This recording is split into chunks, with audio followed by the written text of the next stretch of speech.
दोस्तों, इस कहानी को आज सुनकर आप चौंक जाएंगे।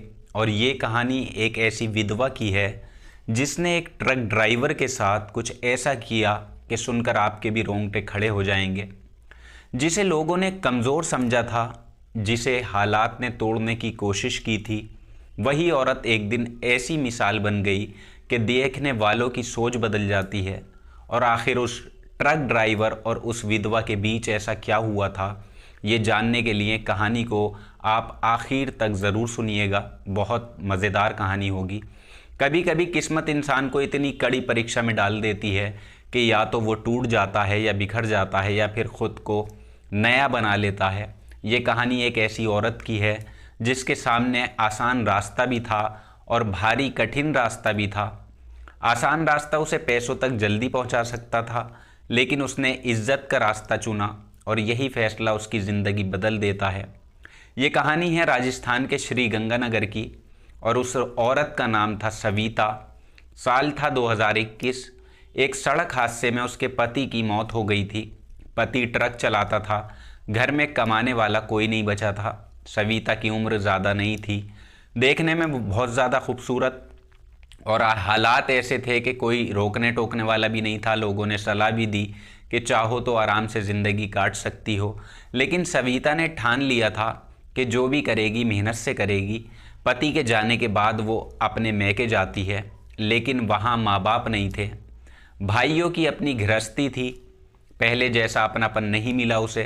कुछ दिन रही वो वहाँ पर और फिर उसे महसूस होने लगा कि वो बोझ बनती जा रही है। वो वहाँ से निकलकर अपनी मौसी के यहाँ पर चली जाती है, लेकिन मौसा की नज़रें बदल चुकी थी। हर बात में अजीब इशारे, अकेले में बात करने की कोशिश वो करता था। सविता समझ गई कि यहाँ भी रहना जो है उसके लिए सेफ़ नहीं है, और आखिरकार वो वापस अपने ससुराल ही पहुँच जाती है। लेकिन वहाँ भी हालात अच्छे नहीं थे। देवर और जेठ साफ बोल दिए थे कि अब तुम्हारा यहाँ पर कोई काम नहीं है, तुम्हारा खर्च हम नहीं उठा पाएंगे। बहुत बहस के बाद गांव के कुछ बुज़ुर्गों ने बीच बचाव किया और उसे घर के पीछे का एक छोटा कमरा रहने को मिल गया।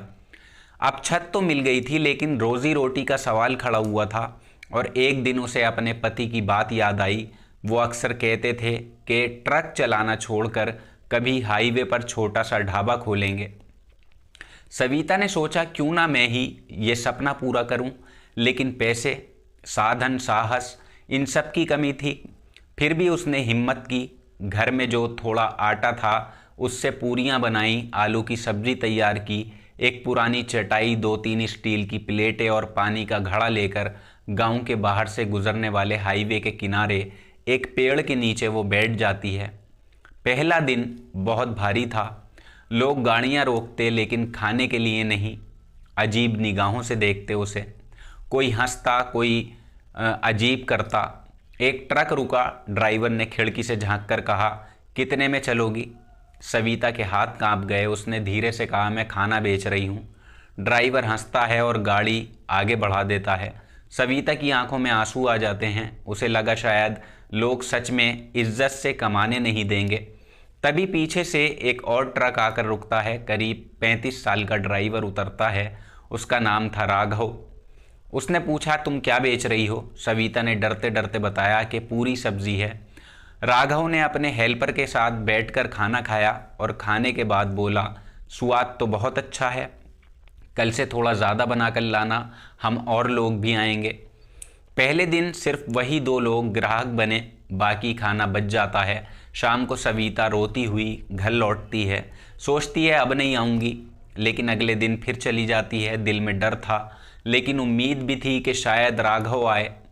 2 घंटे बाद वही ट्रक फिर रुकता है। इस बार राघव के साथ 4 और ड्राइवर थे। सबने मिलकर खाना खाया और पैसे भी ठीक ठाक दे दिए, और किसी ने बदतमीजी भी नहीं की। अब सविता को पहली बार लगा कि शायद मेहनत रंग लाएगी, और धीरे धीरे रोज़ वही लोग आने लगे। कुछ नए चेहरे भी जुड़ गए। राघव अक्सर मजाक में कहता, भाभी आज मीठा नहीं है क्या? और माहौल हल्का हो जाता था। अब 1 महीने में हालात बदलने लगते हैं। खाना बचना बंद हो जाता है। राघव एक दिन पुराना ठेला लेकर आता है और कहता है, इसे इस्तेमाल कर लो, सामान रखने में आसानी होगी।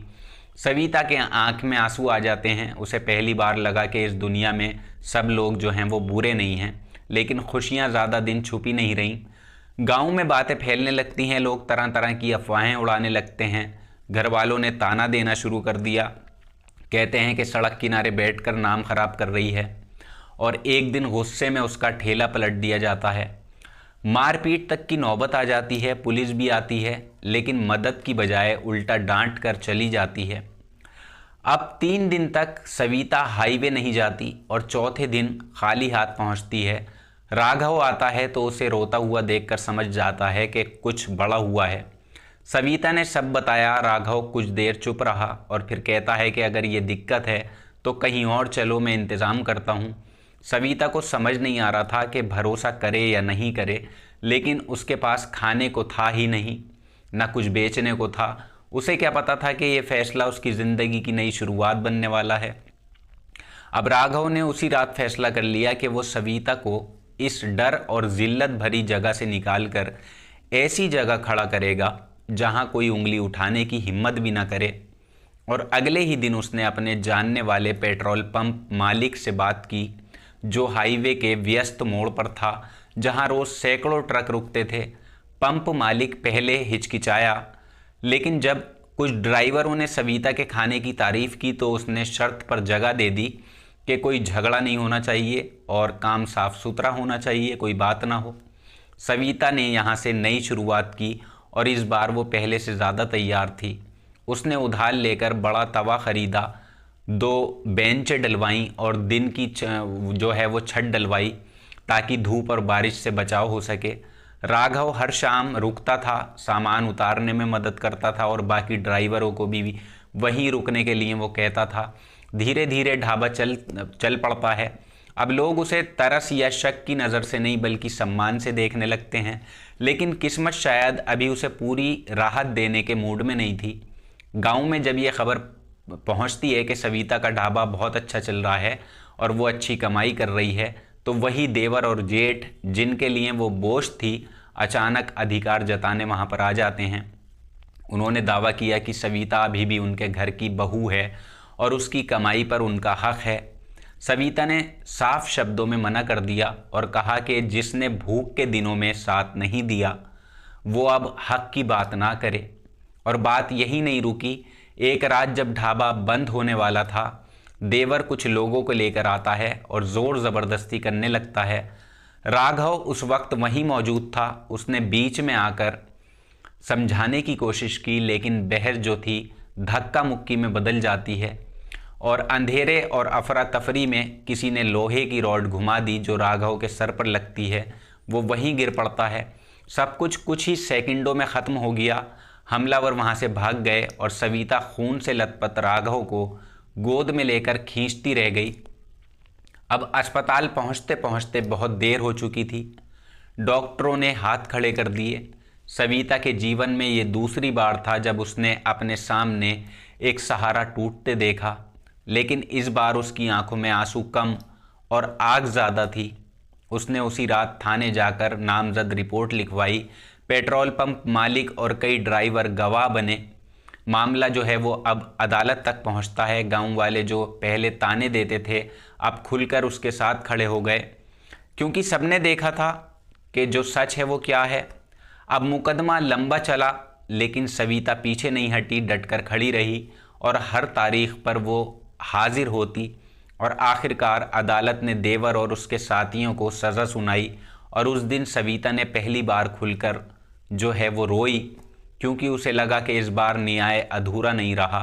और कुछ महीनों बाद ढाबे के बाहर नया बोर्ड लगा।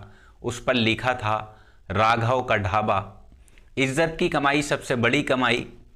सविता ने तय किया कि वो इस जगह को सिर्फ अपना सहारा नहीं बल्कि औरतों की ताकत की मिसाल बनाएगी।